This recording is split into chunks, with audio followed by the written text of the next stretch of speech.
he had a Nigerian friend who never left the room. And asked him, so what did he do? It's like he would run these con schemes like all day. He'd send, and people would actually respond. So it's just like you throw it out in the dark, and I mean, if one person responded with $5,000, it wouldn't be a bad take. Yeah. So as in, even so, to sustain a good standard of living in the Netherlands, he must have been doing pretty well for himself. So these attackers are actually quite successful. So you find that what they would do with snowshoe attacks, compromise accounts, and then you'd find one spam message has at least 95 different variations. So it's very difficult to catch, which means I'm able to kind of get through most spam filters and get that malicious link or that malicious file for someone to eventually click. Email exploitation. So anyone here heard of the Heartbleed vulnerability? This is terrible. So either you don't want to raise your hands or you haven't heard about it. So one. Anyone else? Genuinely, who has not heard of the Heartbleed vulnerability? I should get some hands. Gentlemen. The Heartbleed vulnerability there was a problem with an implementation of OpenSSL, and OpenSSL is typically what is used to enable HTTPS encryption on many of these sites. So this particular vulnerability allowed you to basically break the encryption, steal the encryption keys, and obviously decrypt the session. This was a big thing. At least it was a big thing on the internet. Most of our implementations probably use this version of OpenSSL. The thing is that even after this disclosure, all people had to do was upgrade the version of OpenSSL on the platforms that they were using, which is probably point, click, or run a simple yum install on Linux and update. 56% of installations on the internet to date are still vulnerable. So patching, while effective, if not done, it basically means that organizations are effectively still vulnerable. So what we find is that users are often caught between the attackers and the defenders, and they unknowingly aid cyber attacks. So you find that the attackers are continuously refining their techniques. So as more and more advanced defenses are put in place, you find the attackers are getting sharper and sharper and sharper. Then you find that the defenders, mainly the security teams, are the targets of increasingly sophisticated attacks, and the poor users are caught in the loop, and they're the nightmare for everyone else because they never really have a chance. They never know what they're doing. And this is when vendors will come and they'll lie to you. They'll tell you, if you put this, it's like they give you, I don't intend, we have a lot of this in Kenya. These fellows, my kinsman actually, and he has something called the Morogo Herbal Clinic.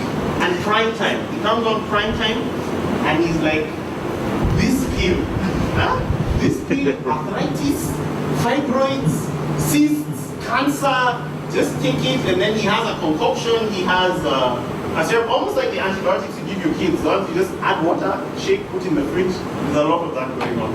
And this is kind of where people are with security. They're like, firewall and VPN, and that was way back in 1992. This will solve your problems. Public key encryption, antiviruses. So I'm not saying don't use an antivirus.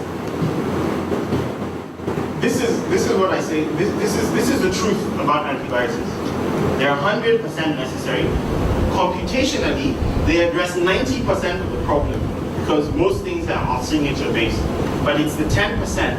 Advanced malware protection is what will cover the 10% that they cannot cover in the advanced persistent threats.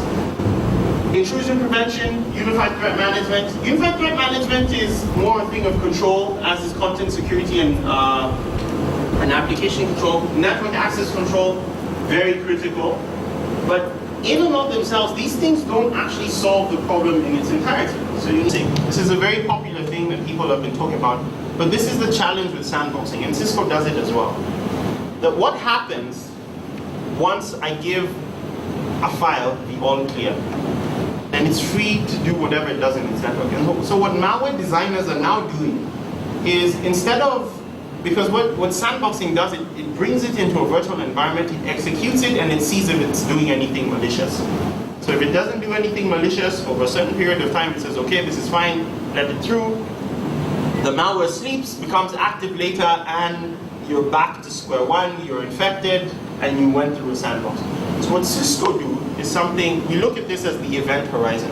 So beyond the initial, the initial validation that this thing is safe, what Cisco assumes is that nothing is safe until it isn't. So what we do is that we do continuous analysis, and we make sure that if at some point in the future this item became malicious, then we can know where it went, we can see exactly what it's done. So the solution extends beyond the perimeter. The solution extends beyond the perimeter, and it extends up and into the endpoint. And so what you have is that once, if something malicious does happen, we're able to mitigate, we're able to see what it's done, and we're able to advise and do automatic and even manual remediation. Well, the silver bullet doesn't exist, at least not for the defenders, but it does seem to exist for the hacker, because the only guarantee that we really have is that at some point in the life of your infrastructure, or at multiple points, someone will get in. So what we need to do is, and because this seems to be the only surety, we need tools that effectively enable us, one, to minimize the attack surface, reduce the number of opportunities that people, that an attacker has to actually get into your network. And should they enter your network, we need to be able to catch that as soon as possible, because malicious behavior is malicious behavior is malicious behavior. Catch it as soon as possible, isolate those hosts or that activity as soon as possible, and remediate and get the network back to a position of strength as soon as possible. So generally, this is what you'll see a hacker do. So he'll recon your network, find vulnerabilities, which are always there. Again, we see. So who here patched against Heartbleed? One. So who here has any sort of service that you've published to your customers or your clientele on the internet? Who here has a network? So the gentleman who laughed have a network, have services, have not patched. Thank you for your indirect answer. So if I have to ask so many questions, I'll have to take too long. So essentially, this is what you find an attacker going through this, and this is what we used to do. I can give one example of when we used to do security testing. We actually entered the network, we found unpatched servers, we got an exploit off the internet that even had we had menu-driven exploits that are downloadable off the internet.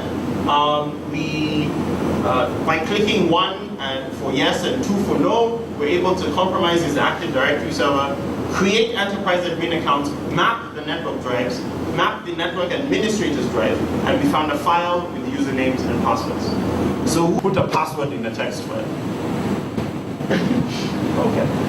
So your silence is your consent. So don't put your passwords in text files. Try and keep them in your head.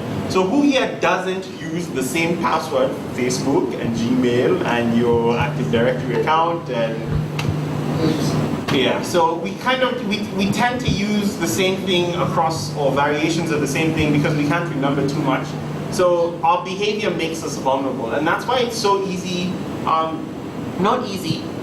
That's why it's kind of the person attacking your infrastructure typically always has the advantage over you.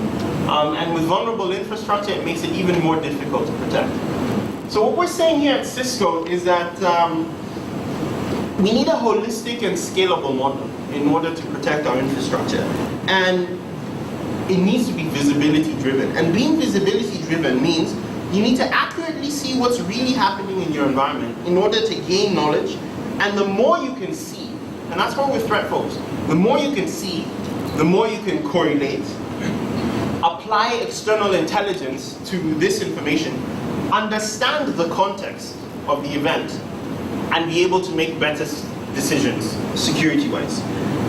So what that means is that Cisco essentially covers the network, covers the endpoints, mobile environments, virtual, and even can extend into your cloud implementations. And that's where we come to our approach to security. We believe you need to address issues before the attacker is able to get into your network. And because we said it's an eventuality, during you need to detect, block, and defend. And should an infection happen after, because some things don't just come through the IPS, it comes as an email. Well, you need to be able to contain and remediate. While protecting against spam, we recognize you won't catch everything. So malicious content might come through as a URL. But when you click on that URL, do I have advanced malware protection that actually protects me from being infected at that particular point? The key about the way we go about protecting our customers is that we move beyond point-in-time detection. Because point-in-time detection has basically proven itself vulnerable because malware can sleep and be activated later. So by conducting continuous analysis, you're able to go back and see, retrospectively see, okay, this thing has actually turned malicious, it's already been here in my network. Let me isolate these hosts, and I know that these are the changes, the indicators of compromise, these are the changes that have been made, these are the things that I need to roll back. This is what I can do. So just to give it a bit of context. So malware is getting through control-based defenses.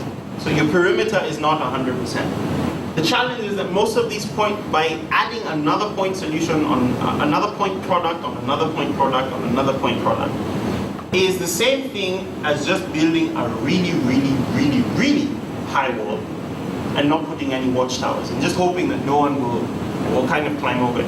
I've never really gotten the Great Wall of China. It's a really long wall, but I kind of feel like it's one of those projects, like I started building it, then it's like, I can't stop because I look like an idiot. So let's just finish it. Because guys definitely still got over the wall. Either way, if the wall ended at some point and guys would just walk around. It was just a longer journey. So malware prevention is not 100%. So malware designers look for ways to circumvent controls that you have. And should you not have sufficient controls, existing tools are labor intensive and require quite a bit of expertise that you're typically not able to get, and these tools are expensive. So, and each of these phases essentially represents a separate process or silo that attackers can use to their advantage. So before, during, and after, you're vulnerable across the entire spectrum. So what we're saying, in order to address this better, you need both breadth and depth. And Cisco have breadth because we cover the entire network. And devices on the network. And depth comes from context. Context comes from the identity services agent. And that's where network access control moves beyond just preventing access, like when someone plugs into the network, to actually being a central point of policy on the network.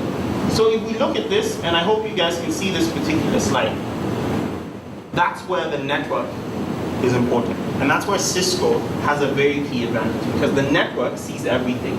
So you have servers being able to profile operating systems, the routers and the switches, the printers, the voice phones, the virtual machines, client applications. So this is all information that Cisco can actually pull from your network across our entire product suite. So being able to see application protocols, services, web applications, relating an IP with a user, seeing the files that are going across your network, being able to see vulnerabilities and addressing them in that respect. So we see everything, and we have the solution set basically covers the entire continuum, and that's what you see in this slide. So